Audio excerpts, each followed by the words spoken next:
everyone. Thank you for joining us today. My name is Danielle Parker. I'm the director for the Preservation Alliance, and you're signed in for our latest webinar, Removing the Rust, Preservation Opportunities and Challenges in Post-Industrial South Wheeling.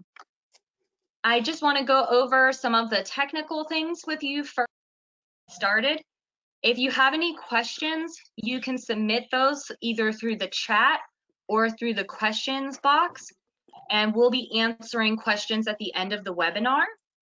If you are having any technical issues, you can also submit questions to me and I'll be able to help you with that as we're viewing it.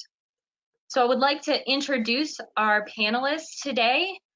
We have 3 members from Heritage Architectural Associates. Today we're joined by Stephen Avdakov. He is a registered architect in 4 other states.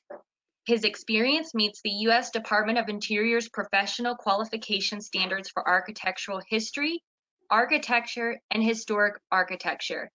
And he is included on the Qualified Historic Preservation Consultant list of several states.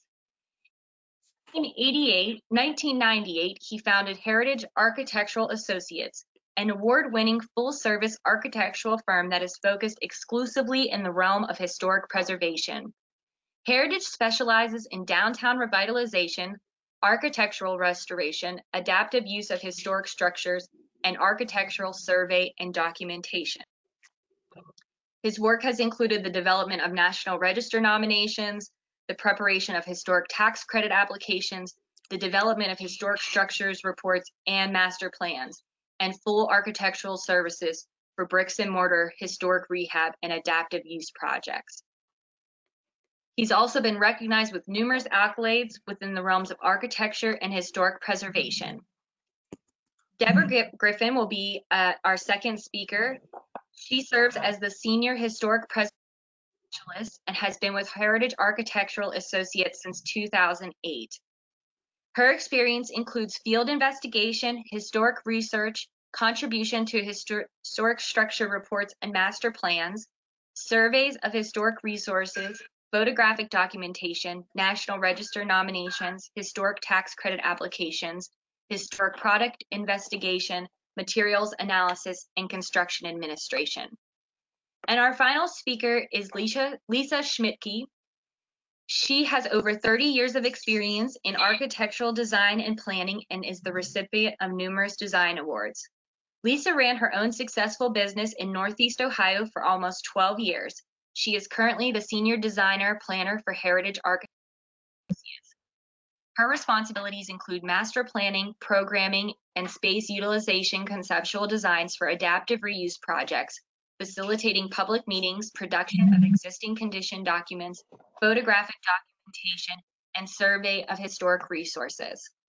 So I would like to hand it over to Steve, who will start the presentation. Thank you, Danielle, and thank you all for attending. This is a presentation that we were going to have given at the State Preservation, but due to the current circumstances, we're doing this virtually. So we want to start by expressing our thoughts that everyone is safe and well, and we hope to see everyone soon in the near future. This presentation focuses upon the neighborhood of South Wheeling, which is a neighborhood that we've known about for a long time. It's literally in our back. But we really became familiar with it about 3 years ago when we were asked to conduct a presentation for the South Wheeling Preservation Alliance. We went out into the community, out in the neighborhood, and reviewed the architecture, and we provided the South Wheeling Preservation Alliance with our take on South Wheeling initially. Of some of its larger buildings, which include a brewery or a former department store, or also some of the smaller residential buildings. You know, has a wonderful late 19th century, early 20th century flavor of a working class ethnic neighborhood. So we were new observers of South Wheeling, but we had a perspective of having reviewed numerous historic neighborhoods throughout the eastern part of the country in the Midwest. And what we conveyed to the folks in South Wheeling was they had really good strengths in their community. They had historic architecture. They had a waterfront location near the Ohio River and a bike trail, community gardens. And so there was a lot of material there to work with for a potential future improvement and rehabilitation to the community. Significantly, we provided to that community there an introduction into historic preservation tools that could be used for incentives for economic redevelopment. And one of those has come to fruition since that time. That was the listing of South Wheeling as a National Register Historic District, which Debbie will talk about that a little bit later here. But that enables other economic tools to be able to come into play, including the use of historic tax credits. One of the things that we wanted to convey then, and when we want to convey to you, is that it's never too late to save a significant historic resource or neighborhood, regardless of the level of adverse effect. If there is adequate political and public support for that effort, and we're finding that to be true in South Wheeling, and we talked with them about the importance of developing partnerships and getting the word out on the unique story that is the history of South Wheeling. So the presentation we're conducting today, Removing the Rust, is really based upon that foundation that we started with them 3 years ago. Much has happened of a positive nature in the interim, and we want to share that with you. And that's going to be an important component of our presentation. Next.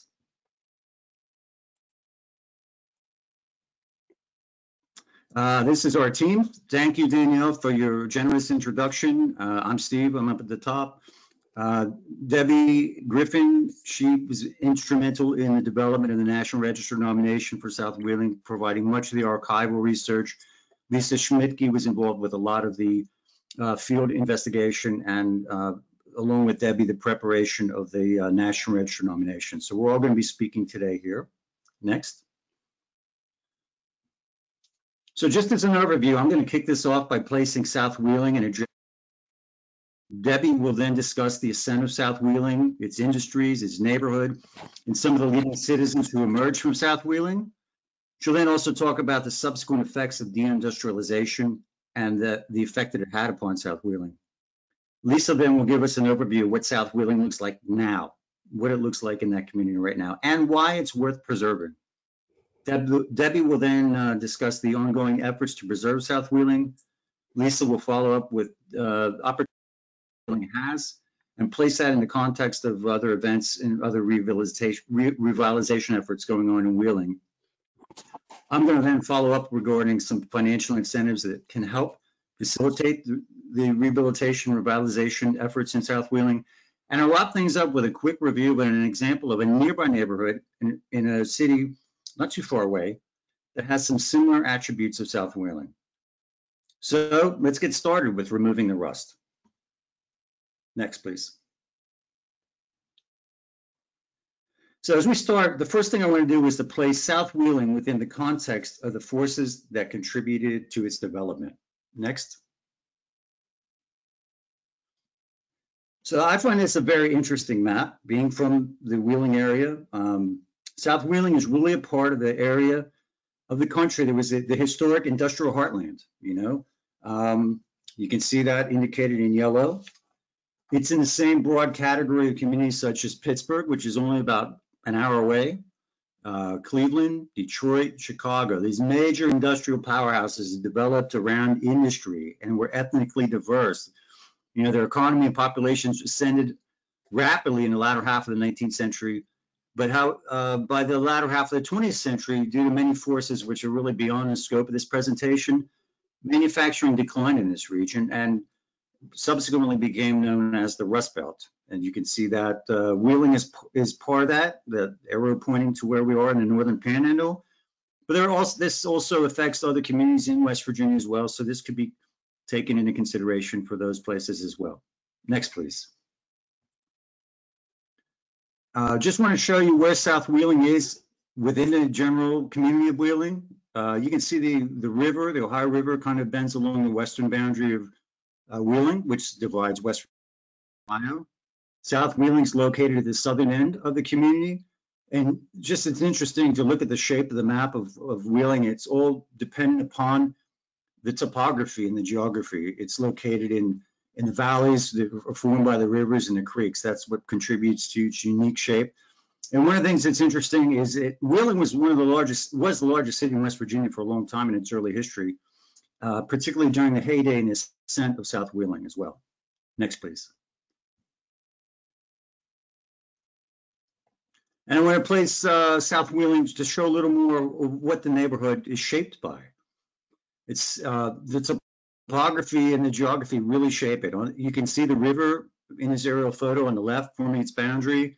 It's the community is a little thin sliver of flat land located between the river and the bluff on the east, on the right-hand side of the map there, which forms the edge of the Ohio Valley. And the yellow line is Route 2, which runs along the edge of that. So it's a flat strip of land that was developed intensely. It has a grid plan and was developed around with industries and commercial and civic buildings scattered throughout the community there. If the flat land flowed to the north, the yellow line at the top is Interstate 470, but just around that area is Center Wheeling, and north in downtown is just north of that. And in South Wheeling extends uninterrupted to the south. You can see the little kind of blue-greenish line at the bottom of the map, which is the border of Ohio County and Marshall County, and the border of Wheeling and Benwood. So it's the community is very compact, very urban due to the boundaries which constricted its growth. So there's the context of South Wheeling. Deb? Thank you, Steve.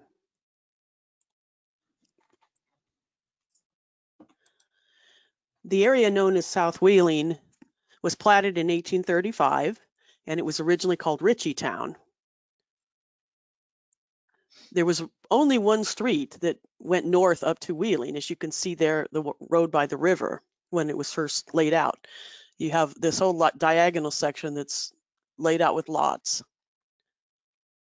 By the time the railroad came through in 1853, there had been one additional street that had been paved through to Wheeling, and others were opened up in the 1870s and 1880s. South Wheeling was relatively isolated in the early years because of this. As a result, the community developed as its own entity. It wasn't merely an extension of Wheeling to the north.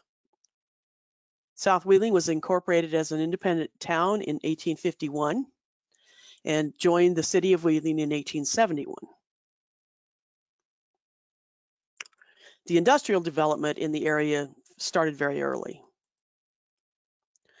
The first industry was glass, which started in South Wheeling in the late 1830s when the South Wheeling Glass Works was constructed. The original company went out of business after just a few years, but Hobbs and Barnes leased the glass works in 1845. This company eventually became the Hobbs-Pecuniar Company, which was one of the most prominent glass manufacturers in the country, with wares sold all over the world. Not only was the glass very beautiful, but the company developed many innovations in glassmaking. During the Civil War, it developed a soda-lime formula that made glass much cheaper and easier to produce, and therefore made it much less expensive. By the 1870s, almost all American glass manufacturers were using the soda-lime formula to produce glass. There were many people that worked at Hobbs that went on to found other glass companies. The Hobbs Company fell on hard times and was sold and then closed in the late 1890s. One of those people that had worked at Hobbs and founded his own company was Harry Northwood, who started a company in 1887. In 1902, he relocated his company to the Hobbs plant in South Wheeling. Northwood was famous for its iridescent carnival glass, as you can see with the vase on the left.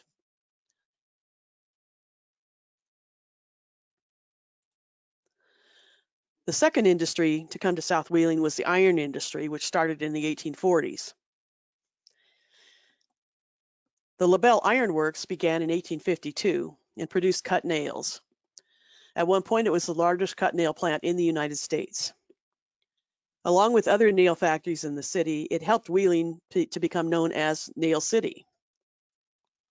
LaBelle was one of the founding companies when Wheeling Steel was formed in 1920. And this nail plant operated until 2010, nearly 160 years in the same location in South Wheeling. In 1879, these two industries, glass and iron, employed 750 people with a population of a little under 4,500. So they were very significant employers.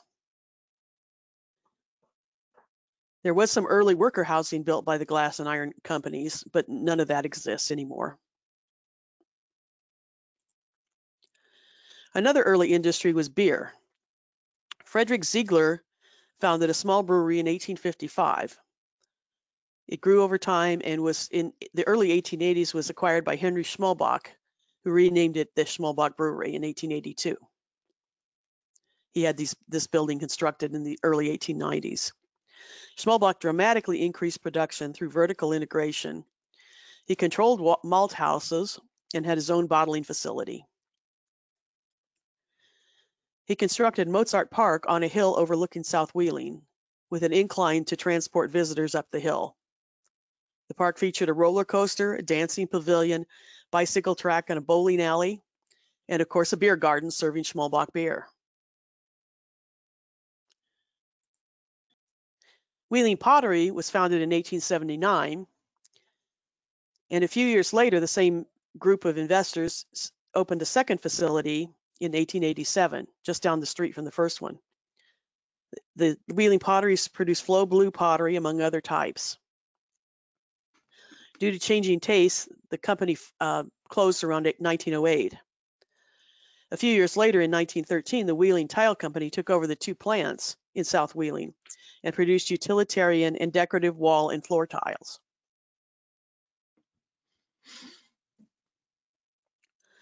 The Block brothers started producing chewing tobacco in South Wheeling in 1885 under the Mail Pouch brand. They took a very progressive stance with labor. They encouraged workers to form a union. They had a health plan. They had an 8-hour day long before it was common nationally, and offered benefits such as a pension and unemployment in the 1920s. In the early 20th century, they began placing advertising on barns. I'm sure most of you are familiar with mail pouch barns. By the 1960s, there were about 20,000 mail pouch barns spread across 22 states. The barns were threatened by the Highway Beautification Act of 1965, which prohibited billboards within a certain number of feet of federally financed highways. Due to public outcry, the act was amended in 1974 to exempt the barns as folk heritage barns. Block Brothers is still in business today as Swisher International and still produces chewing tobacco.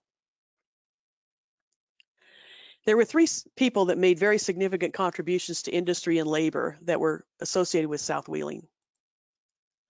The first was John L. Hobbs, who, as I just mentioned, led the Hobbs Bracunier company in the effort to develop cheaper glass.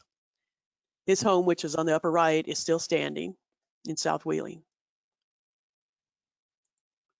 The second was Michael Owens. He went to work at the Hobbs factory at the age of 10. And he stayed there and continued to work into adulthood. He eventually left and went to Toledo.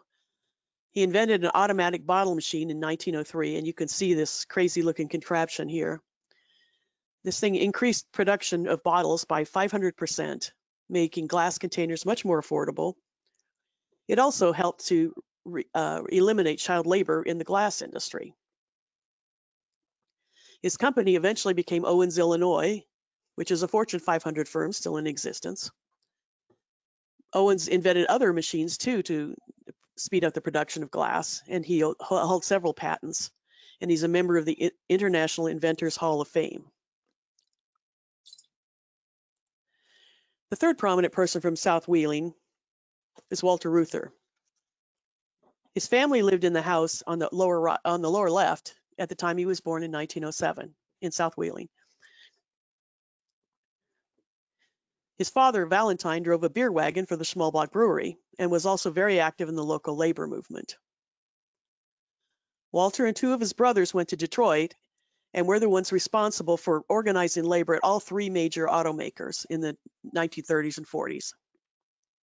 Walter was the national president of the United Auto Workers from 1946 until his untimely death in a plane crash in 1970. He was on the cover of Time magazine twice, and he was named as one of Time's 100 Persons of the Century. He was a civil rights leader as well as a labor leader, He supported Martin Luther King and was a major contributor to the 1963 March on Washington, at which he also spoke. He was seriously considered as a vice presidential candidate by John F. Kennedy.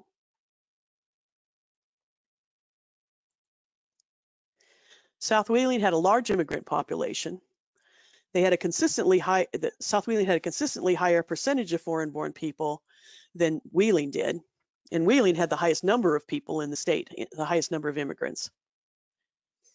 In the early days, approximately 60% of the adults in South Wheeling were born outside the country. Most of the immigrants were German. In the 1860 and 1870 censuses, there were more German-born German-born adults in South Wheeling than there were US-born adults. Many of them worked in the major industries, but they also were bakers, butchers, cigar makers, and saloon keepers. Immigrants came in the order listed there, the first English and Scots-Irish in the early 19th century, German and Irish in the mid-19th century, Polish, Ukrainian, Croatian, Czech, and Slovak at the end of the 19th century and into the early 20th century. And you can see evidence of these ethnic groups in South Wheeling. The plaque at the lower left is on the Polish church. And there's the Our Lady of Perpetual Help Ukrainian Catholic Church on the lower right. The Sangerfest poster advertised a German singing contest. There were 3 of them held in Wheeling, and this particular one was held in South Wheeling in 1885. German singing societies were quite popular in those days. At this time, many civic and commercial buildings were constructed. All of these, except the one at the lower right, are still standing. South Wheeling was an urban working class neighborhood. The houses were constructed within walking distance of the factories. As you can see in the photo on the right, they're also very densely packed and close to the mail pouch factory in this particular photo. The map on the left shows how close together they were, that they were mostly right at the sidewalk with very little front yard or no front yard at all.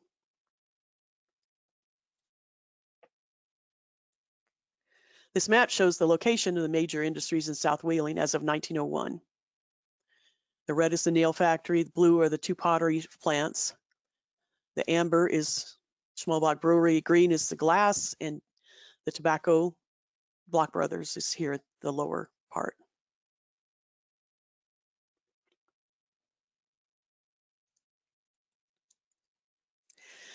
As in the rest of the Rust Belt, South Wheeling began to see a decline with the loss of industries. The Schmalbach Brewery closed in 1914 due to West Virginia Prohibition, which was enacted 6 years before national prohibition. The South Wheeling Glass Works closed in 1925.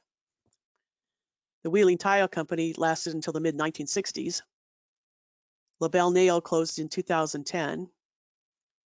And the Block Brothers company is still operating as Swisher International in South Wheeling. And that photo there is part of the nail factory that was being torn down.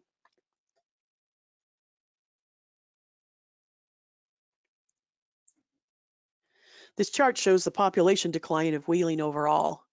As you can see, the population peaked in 1930 and has been declining ever since. The South Wheeling population actually started declining earlier. It reached its peak in 1920. And from 1920 to 1970, the population of South Wheeling dropped over 40%. Much of this was likely due to the close of industries, but also the availability of transportation allowed people to live further away from where they worked. So even people that worked in South Wheeling may have lived elsewhere. The evidence of post-industrial decline can be seen in South Wheeling. Empty commercial buildings, abandoned buildings that are collapsing, many vacant lots. However, there's still a lot of intact historic urban fabric, and that is worthy of preservation.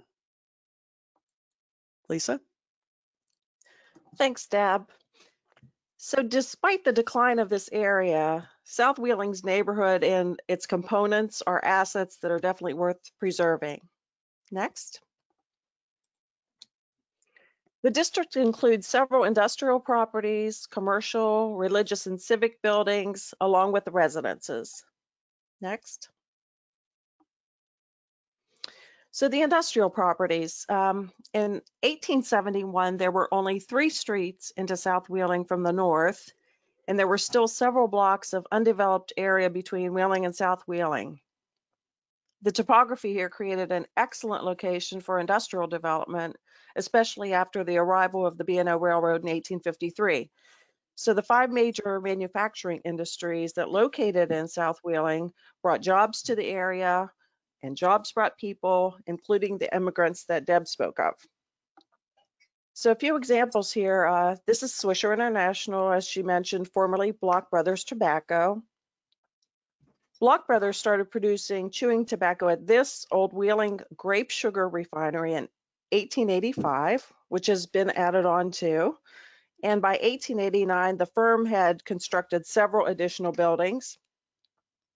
Some of the Block Brothers buildings have Romanesque features such as arches and brick corbelling, but they do not have the applied ornament that is visible on the Schmalbach buildings. So in the case of the 1891 Schmalbach Brewing Building, the Romanesque features and the architectural style found here are exceptional when compared with industrial architecture in other parts of the city. Several of the buildings have applied terracotta ornament that depict both agricultural and mythological motifs. A fun fact here, during World War II, the caves and cellars that extended from the brewery were once considered the site of an air raid shelter for the city. So as Deb mentioned, Wheeling Pottery was founded in 1879, and the second facility, the LaBelle Pottery in the upper right, was founded by the same owners in 1887. Interestingly, the building has a monitor roof that you can partly see here. You can also still faintly see the lettering of the building from when it became Wheeling Tile. The tower on the bottom right was constructed in the 1920s and was more of a modern industrial building with precast concrete columns and floors. Next. Other commercial properties, the largest non-industrial building in the district is a 5-story former Cooey-Bentz furniture store. This neoclassical building was constructed in 2 parts in 1914 and 1923. Handlin and Brothers, originally built in 1852. You can also see some neoclassical elements there, and it was a dry goods and grocery building. Also, several mixed-use commercial and residential buildings are located in the district. Most of those have a storefront at the first level, several of which had a meeting hall on the 3rd floor. Next, please. Here you can see some of the other types of commercial buildings in the district. We have an 1893 planing mill and a 1909 ice cream company. District also features a few 20th century examples of automobile-related buildings. There are 3 auto repair garage buildings and 4 former service stations located within the district. Next.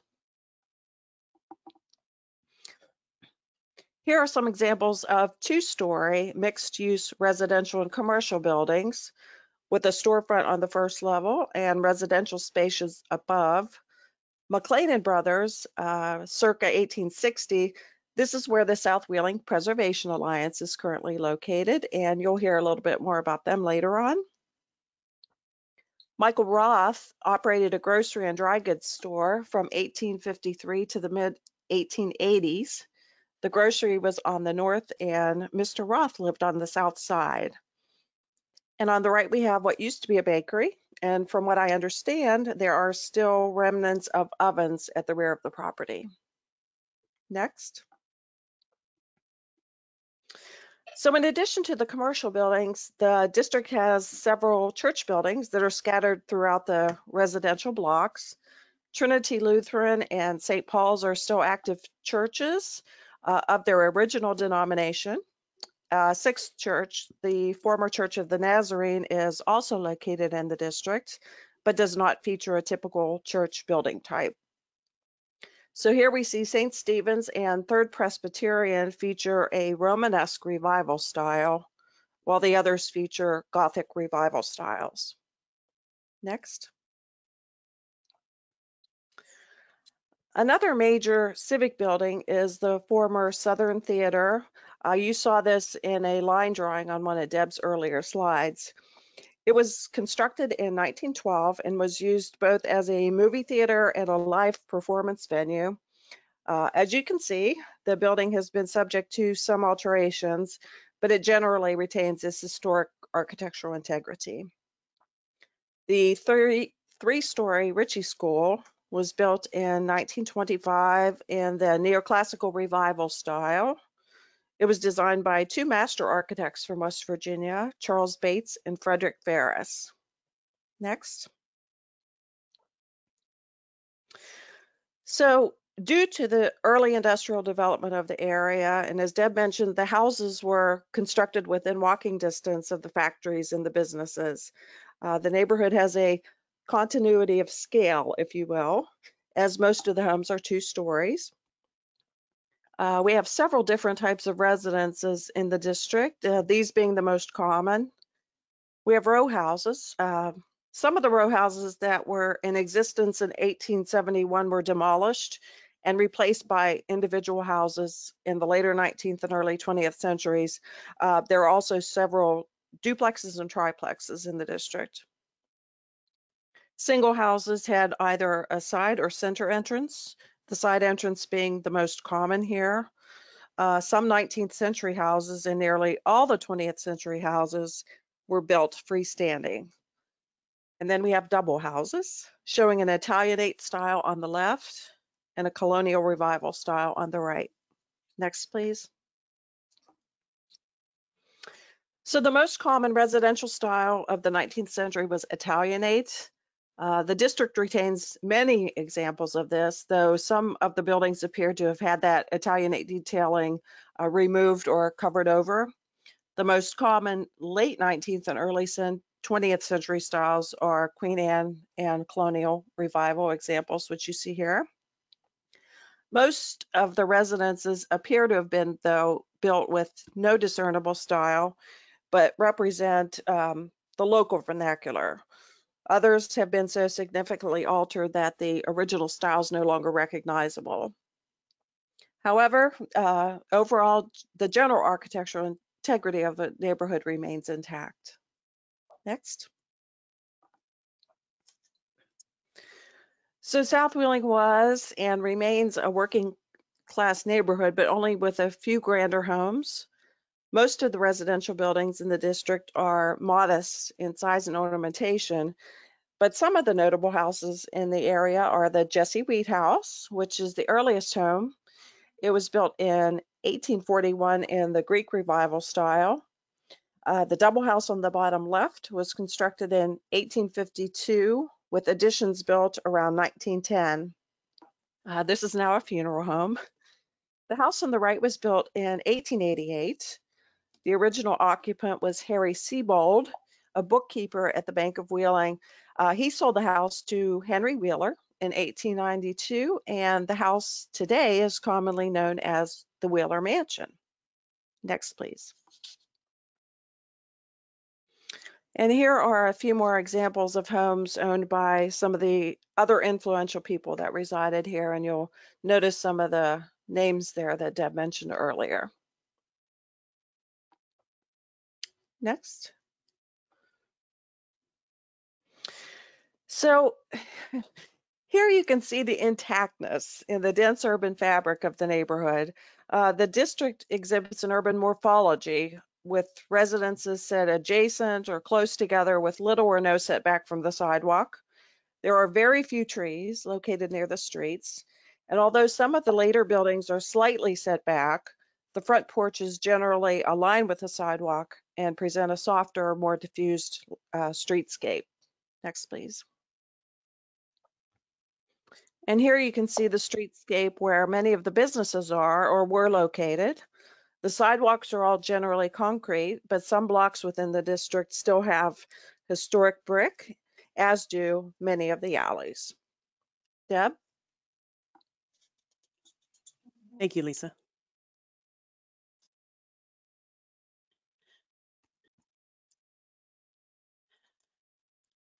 I wanted to tell you about the South Wheeling Preservation Alliance, which is a grassroots group that was founded in 2007.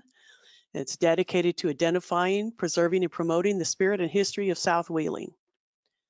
As you can see, they have quite a history, and the Alliance has its own museum, which is open Saturdays. They do a lot of programs with Ritchie School. They sponsor community gardens. They have a Golden Trowel Neighborhood Beautification Award and many, many other programs.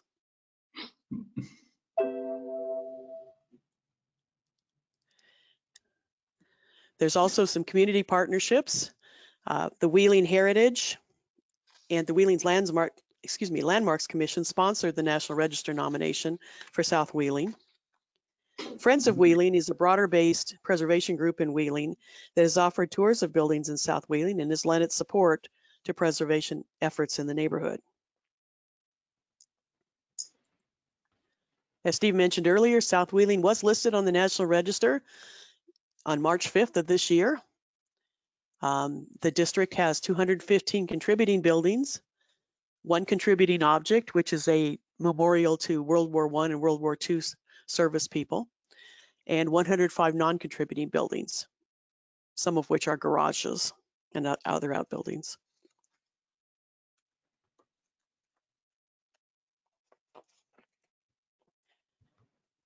Here's a map showing the South Wheeling Historic District. As you can see, it's quite uneven in the boundary. This is due to the loss of historic fabric along the edges. It reflects the post-industrial decline. The core of the district, however, has historic integrity, as you've seen in some of the pictures already. And there's still plenty there, and it was accepted and listed as the South Wheeling Historic District. And there's quite a few opportunities for preservation. Lisa? So as Deb mentioned, there are many, many opportunities that can further the efforts to rehabilitate this important neighborhood. Next. So here you can see South Wheeling's location relative to downtown and center Wheeling, where there are already established districts and rehabilitation has occurred and is ongoing. Next. So a lot of exciting projects have already occurred downtown. A landmark 86,000 square foot building that was over time a warehouse, a grocery company, a biscuit factory, and a trucking company now houses the Borey Lofts. The building was repurposed into 73 industrial style lofts. It also has a fitness center, a rec room, and a laundry facility. A neoclassical warehouse that was once the Wagner Wholesale Grocery Company has been turned into Class A office space and currently houses several businesses, including Wheeling's Main Street Bank. The Zarnitz Brothers Grocery Warehouse is now home to Bearcom Staley Communications. Boric, which is an international law firm, performed a nationwide search for their global operations and innovation center, and they chose Wheeling. The former Wheeling stamping plant, an 88,000 square foot industrial building, was turned into modern offices and a state-of-the-art technology center in 2002. The home of the first Stone & Thomas department store now houses William Lee Tagg's Wheeling headquarters. This picture shows the beautiful eclectic style building that was built between 1892 and 1900. The former YMCA is now an historic office building called the Maxwell Center in honor of the family that originally had a home on the land. And then we have the Center Market Square Historic District, which is just north of the South Wheeling District. It has 181 contributing buildings dating back to 1850 And now it has an eclectic mix of shops and various dining venues. Next. And some projects on the boards, the Wheeling-Pittsburgh Steel Building, historically known as the Schmalbach Building, was a different Schmalbach Building, was West Virginia's largest office building when it was finished in 1907. The 12-story building is scheduled for redevelopment, and the Marsh Wheeling Stogie plant has also been purchased recently and is slated for redevelopment as well. Next. So in addition to all that, South Wheeling has even more to offer than what we looked at so far. The district has significant buildings. It's close to downtown. It has a community of willing and able volunteers. It's located along the Ohio River. You can see the Wheeling Heritage Bike Trail here and the riverfront view, along with some of the buildings that are just ripe for redevelopment and reuse. Steve? Thank you, Lisa. Next, please. So the table's been set for South Wheeling now. We have the history there. We have the National Register Historic District, which is critical in terms of setting the table for incentives for economic development and revitalization. We have the amenities. We have the community support. We have other things that are going on in the adjacent part of Wheeling. So it's actually an exciting time for Wheeling right now. So what I'm going to talk about now are some of the incentives that are on the table now for South Wheeling to help scrape the rust off of the neighborhood. First and foremost is the historic tax credit program now. Now that we have the National Register designation as of a couple of months ago, now South Wheeling, the buildings that are contributing within the historic district are eligible for 20% of federal tax credit and then 25% state tax credit. Basically what this is that all the qualified expense related to the building, the exterior rehabilitation, building systems, mechanical, electrical, structural, plumbing, all of those expenses are eligible as long as you meet a threshold of the adjusted basis of the property. And essentially what that is, it's the value of the property less the value of the land. Once that's been determined and once that's been met within a 20 period, then all expenses associated with that project would be eligible for those credits. The way the federal credit works, you get a 4% credit over 5 years, distributed over 5 years. And once again, these all have to be income producing here. We're talking about the income producing properties at this time. Within the state, your tax credit, and if you don't use it all, you can carry it forward for up to 10 years. And of course, these credits can be syndicated as part of a development package. That's what's great about it. They can be packaged and sold and used as, in capital for a rehabilitation project of income producing property. West Virginia also, in addition to the income producing properties or residential income producing properties, residential properties that aren't income producing are eligible for a 20% tax credit for the similar terms of what we talked about for the income producing properties as well. In a residential project, you can carry your tax credit forward for 5 years in lieu of 10. Next. So how this works, it's a 3-part process. It's administered by the State Preservation Office and the Park Service, and we do these kinds of projects routinely. Part 1, documenting and confirming that you are a certified historic structure. And if you're a contributing building within the South Wheeling Historic District, you are, and documentation exists to complete that Part 1. Part 2 is a description of the project would be undertaken for the rehabilitation. Photographs are submitted along with a narrative description of each component of work. This is reviewed by the Preservation Office and ultimately the Park Service in accordance with the Secretary of the Interior Standards for Rehabilitation, which are in executive summary format, the 10 commandments of preservation, the 10 basic steps which must be met in terms of the criteria and the qualification of the rehabilitation work to make sure that the historic character is retained.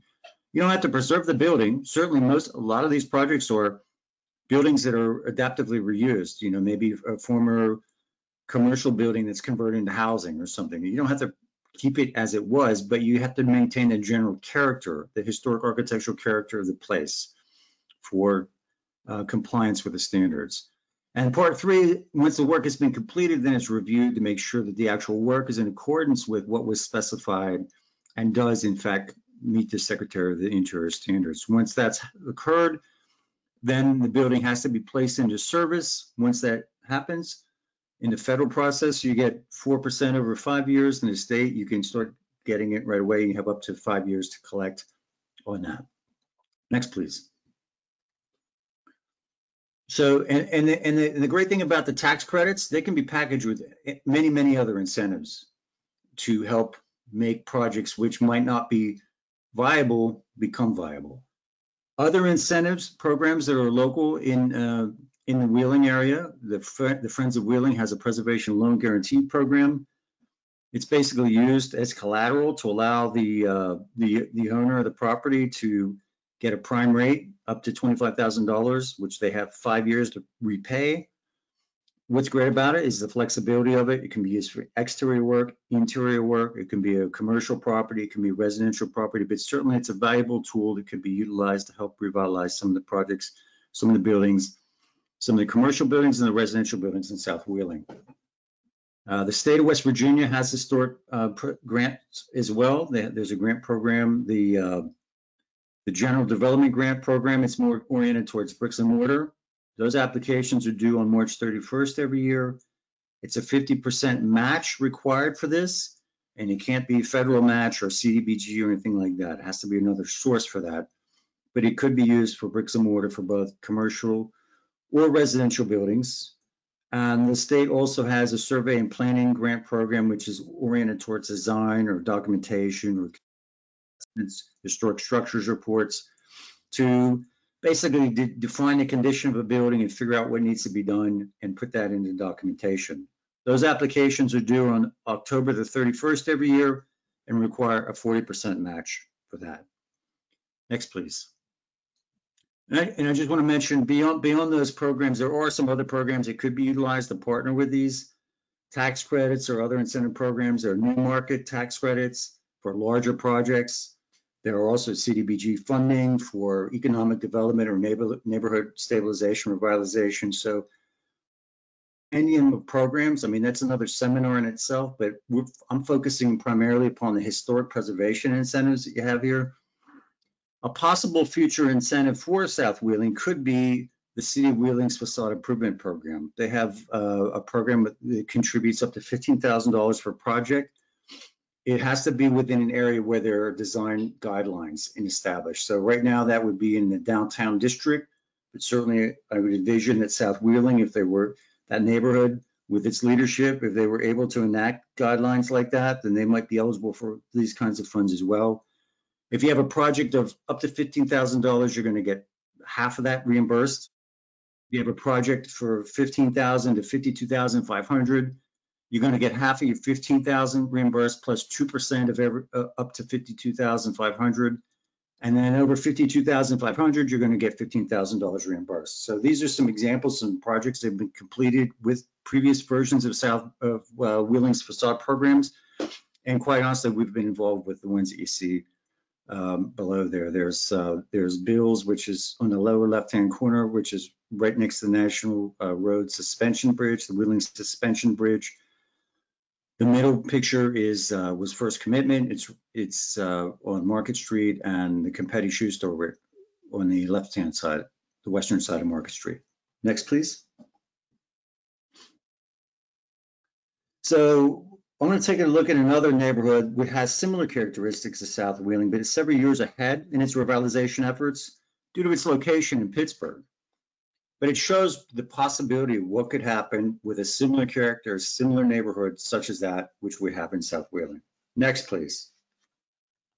So here you can see very much a heavy industrial neighborhood lined by a river on one side. In this case, it's the Monongahela River.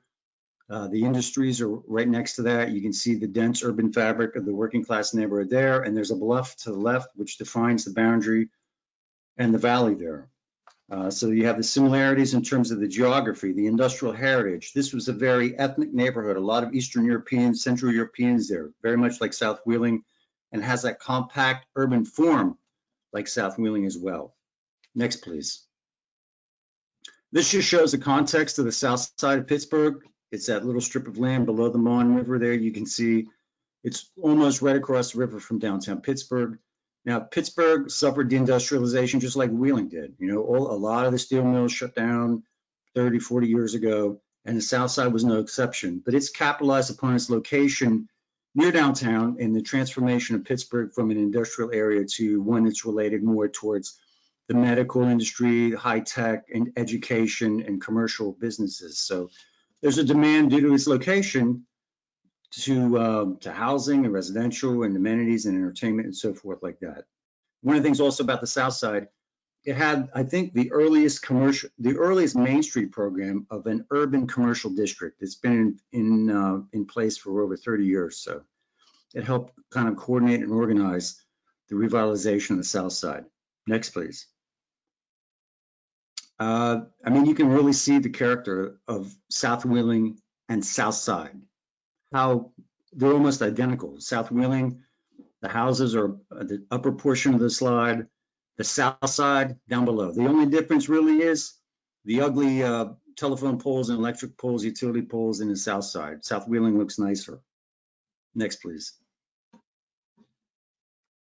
As I mentioned, the South Side had an ethnic population like South Wheeling. This is an example of a Lithuanian social hall. South Wheeling has social halls. There's a Polish club there that's still operational. You know, due to the neighborhood changes in the South Side, you know, the halls are no longer functional there. The ethnic population either passed away or moved out to the suburbs, or some of them are there, but the presence is no longer there in the community like it was before. So as the neighborhood has evolved, the functions of the buildings are evolving as well, and they're being repurposed. They're maintaining the character of the neighborhood, but they're going to be repurposed. In this case, this building is going to be, I think it's on the market and would likely be converted into a commercial or residential use. Next, please. This is an example of a former religious structure, which probably was abandoned due to population loss in that neighborhood, just like what's occurred in South Wheeling, which was demonstrated in that graph. But due to the repopulation now of this neighborhood, it's being repurposed. It's going to maintain the urban fabric in the neighborhood, but it's going to have a function that's going to be residential now. It's being converted into lofts. Next, please. And I find this example, this is the last example I'm going to show from the South Side in Pittsburgh. I think it's the most striking analogy to South Wheeling. This is the former Duquesne Brewery. I mean, we just saw and heard about the Schmolbach Brewery as one of the major industries of Wheeling. We saw the building. The architecture looks similar to this building. The scale is similar. In this instance, this brewery has been converted into artist housing. You know, it had a collection of incentives to rehabilitate this building and repurpose it. This building opened within the last 5 to 6 years or so. And I know it had historic tax credits. I believe it had new market tax credits. I'm sure there were some incentives from the city of Pittsburgh. But it's an example of a building that had a purpose. It retains its historic character. It's been repurposed and adds life and continuity to the neighborhood, utilizing the incentives that we're talking about that South Wheeling has now on the table for future reuse. Next, please. So just to conclude with, you know, South Wheeling is a unique neighborhood. It maintains its authenticity. There's been activity to raise the voice and awareness and the value of this community, which this presentation today is a testament for those efforts. And there are definitely the architecture, the amenities, the location, and the infrastructure in place to enable the possibility of rehabilitation for this neighborhood going forward. Next, please. So while there's been loss of fabric and deindustrialization, there's still a there in South Wheeling. There's still a physical sense of place that maintains its authenticity and maintains its real connection of community. And that's certainly worth preserving. Next, please. Just want to share with you our photo credits of the interesting photos that we had for the historic documentation. Next. And we really appreciate you attending our presentation today. We'd be happy to answer any questions that you have at this time. We'd also love to hear from you in the future. If you think about something after the presentation, when you reach out to us, here's our contact information. I believe it's going to be posted on the Preservation Alliance website. So please feel free to reach out. We're passionate about this stuff. We'd love to share any information you may wish to have regarding the presentation. Danielle, turn it back over to you. All right, thank you all so much. So if you have any questions, you can submit those through the question and chat boxes. We have a couple already. The first one is from Donna Freder, I think is how you say her last name, and Ginger Kabbalah. This says, they are working on a book, The Saga of Historic South Wheeling. They plan to use part of the work that you did within the book. Any suggestions from any member of the panel as to what in this book, or when in print, it will cater to all strata of folks? Well, I would just say we're excited that there's going to be, that South Wheeling is getting the recognition that it's due. I get the sense that their voice is being heard in Wheeling, and now it's being heard around the state of West Virginia, and certainly we'd be happy to provide, which we've gathered during the National Register nomination, and anything else we could. Deb, I don't know if you have any other thoughts to add to that. Well, I couldn't really hear the question very well. Some of it cut out, but yes, we'll share whatever we have. Sorry, the question was that they're writing a book and they're wondering about South Wheeling, and they're wondering anything in particular that you would suggest include in the book. Well, I think there will be, and I've talked to these two ladies before about this, and I know they're going to focus on different people. In addition to the three we mentioned, there are several other prominent people that came from South Wheeling.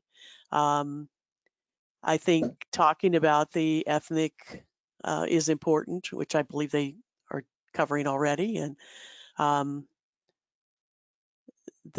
of course the industry and how it formed and the social aspects. I think those are all interesting topics. And I'd add, just as the architect here, I think the architecture is an important component of the neighborhood.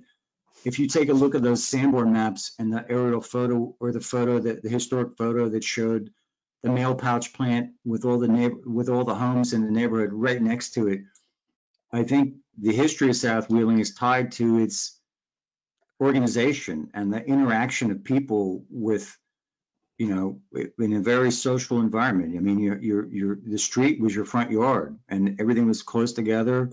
I know there was a series of, commercial establishments and civic institutions scattered throughout the area, but it was very compact. And I think the way the neighborhood was put together, that's something I'd like to share with them. Okay, the next question is, did you discover any reason why the old Cooey-Bentz building has not yet generated any development interest? I think I said that the right way, I'm not sure. You did say it the right way, Danielle. The Cooey-Bentz building is really one of the key South Wheeling. It's in an area which generally maintains its core and the integrity there. There are homes around there. It's a couple of blocks away from the river. It has a large volume of space. And I think it's an ideal project that could be repurposed in many different ways, as you could see what occurred in the south side of Pittsburgh. I think the economic opportunities are forthcoming. The oil and gas industry has been an important development in the region in the last 10 years or so. And there's a project in the works in Ohio, about 10 minutes south of Wheeling, that if it comes to fruition, is really going to impact the economy of the area and could create the demand of housing and commercial uses that have been lost since the deindustrialization could in fact be positively impacted. So there's some opportunities going forward. I think the Crew Events building is an ideal building. I think South Wheeling is now getting the word out about the opportunities it has there, and I feel that sometime here in the near future, that building is going to be recognized for what it is in the prime asset in the community. These economic incentives in place are going to help provide opportunities for that to be redeveloped as an important component of South Wheeling's redevelopment. Okay, great. The next question is, does Wheeling have a history of brick kilns, or did early construction import bricks from elsewhere? I'm gonna defer that question quickly to Deb. Do you have any sense on that? Well, my understanding, and this is a general understanding, is with a lot of places they made bricks on site in the early days. So they may have had, I don't know about a large commercial building, but I think in the early days everybody pretty much made their own brick, and there, as far as I know, was not a brick industry in Wheeling. So later on, when people weren't making their own brick, I imagine they were imported possibly from Ohio, because there was a lot of, there's some, in fact, still some large brick companies not that far away. So, but in the early days when they were hand pressed back in the mid 19th century, my understanding is it was usually done right there. So. Yeah, one comment came in from the attendees saying that there were several brickyards in South Wheeling. So, okay. Yeah, there was actually, yes, there, now that you mentioned that, there was one of the pictures we saw was for Stephen Waterhouse's house, and he had a brick now that I remember that, now that you said that, he had a brick business in South Wheeling. So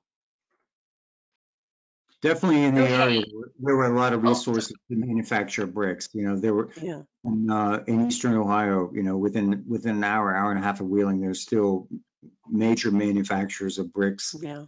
And I think also the cultural backgrounds of the residents of South Wheeling may have come into play. I know a lot of the buildings, there was a large German population in the neighborhood, and I know brick was a preferred material that were used in a lot of German structures. So that cultural aspect may also come into play as well. Okay, the final question I have for now is from a resident of South Wheeling who thanks you for shining some light on its wonderful qualities. And she asks why the boundary of the historic district ends at 41st Street instead of going all the way down to 48th Street. Well, I will just say before I turn this question over to Deb, who is very much involved in the minutia of all those boundary turns. The challenges we laid out in the deindustrialization of South Wheeling, the impact upon the fabric, where there was some erosion of the integrity of the blocks or the buildings and so forth. There were certain areas that maintained its cohesiveness architecturally from a streetscape standpoint and an integrity from that standpoint. And when you're looking at a National Register district, you have to have a certain threshold of integrity in terms of the amount of buildings that are retained and the structures. So got further away from the river, and as we got further south, the architectural fabric seemed to erode somewhat. So that's my initial response. I'm going to turn that over to Debbie, because I know she was involved very much in the detail of nailing those boundaries down. Yeah, well, what Steve said is exactly on, and we did look at the whole area all the way down to 48th Street, and to qualify as a district, you do have to have a certain percentage of contributing buildings, and it did get more and more sparse at the further south that we went, unfortunately, because we would have liked to have included a larger area. And but that was why we cut it at 41st Street, or just south of 41st Street, because one of the criteria for a National Register district is not to have vacant lots or non-contributing buildings on the edges. If you've got them on the edge, they want them cut out of there completely. So we took a hard look at this, and we actually expanded the district because there was some initial work done on this a few years ago, and we greatly expanded the proposed boundaries from what was done initially back in about 4 or 5 years ago, and to include a lot more than what was originally proposed. So we would have liked to have included more, but there just wasn't the evidence that we felt that would be acceptable to the National Park Service and to the State Historic Preservation Office.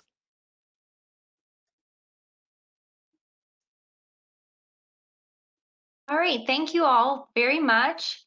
Let's see, 1 second, something just came in that's a little bit longer.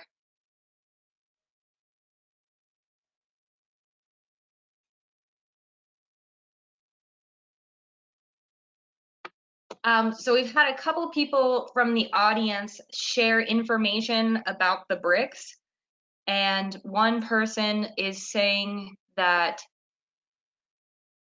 Bruce Waterhouse, who is a member of the South Wheeling Preservation Alliance, his family owned one of the brickyards, and then another person is George K. Wheat, for many years one of the foremost business. Okay. Yeah, Stephen Waterhouse is the one I mentioned a minute ago. His house was actually one of the ones we showed. And yeah, the Wheats, I wasn't aware they had a brick business. I know they had a tanning business, and they were involved in the Wheeling pottery also. So well, thank you all in the audience for sharing some of that information with us. And also, thank you to our panelists for a wonderful presentation that was very informative and a lot of great ideas for South Wheeling. Be adding this presentation on our YouTube channel, and it'll be live here in later on in the day. So please feel free to share that with others or watch it if you're interested. And thank you all. We'll be doing another presentation next week on Thursday about McDowell County. So feel free to sign up for that one. And if you have any questions, please reach out. Have a great day. Thanks, everyone.